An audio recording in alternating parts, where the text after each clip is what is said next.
If you've been following new developments in Sharjah, you've probably come across Maryam Island. And if you've seen the marketing, you've probably noticed something. Everything feels premium. The waterfront, the modern buildings, the lifestyle. And honestly, it's easy to understand why. Because Maryam Island doesn't really look like the Sharjah many people grew up with. It feels different, more modern, and almost like a small coastal district sitting somewhere between Sharjah and Dubai. But here's the interesting question. Is Maryam Island primarily a lifestyle destination? Or is it actually a strong investment location? Because those two things aren't always the same. And I think that's where the conversation becomes much more interesting. Because sometimes, location itself becomes part of the investment story.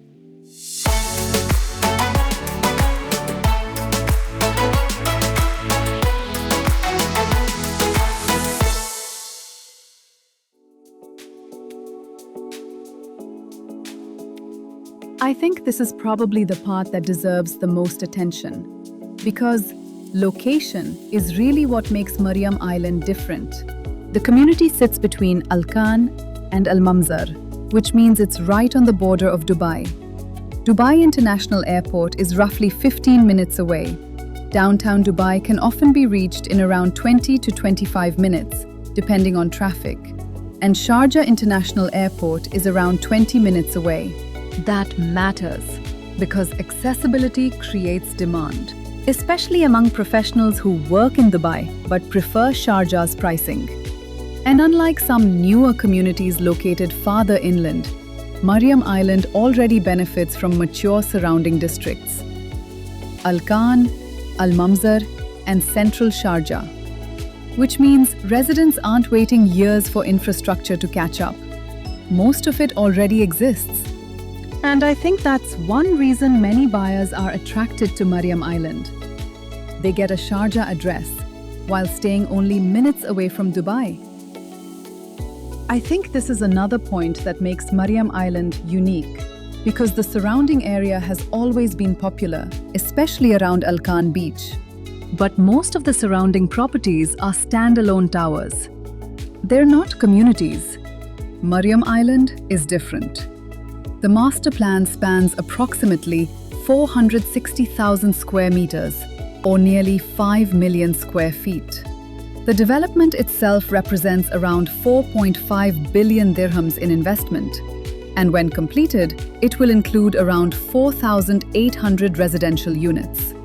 That's huge, because we're not talking about one building.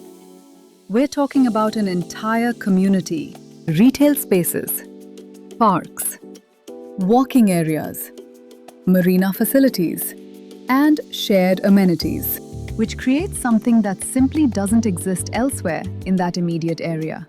And perhaps that's one reason Maryam Island has managed to develop such a strong identity. I think the lifestyle positioning actually makes sense, because people today are buying differently, especially younger professionals, smaller families, and even retirees. People aren't only asking, how many square feet do I get? They're also asking, what kind of life do I get? And Maryam Island answers that question very well.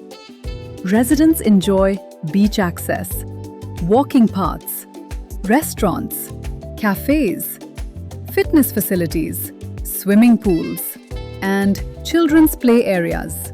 The community itself was designed to be pedestrian-friendly, which is something many residents increasingly value. And perhaps that's one of its biggest strengths, because lifestyle isn't an afterthought, it's part of the experience. And this is where I think things become more interesting. Because beautiful communities don't automatically become great investments. Investment is ultimately about numbers, demand, rental performance, and long-term sustainability. And that's where buyers need to separate emotion from reality.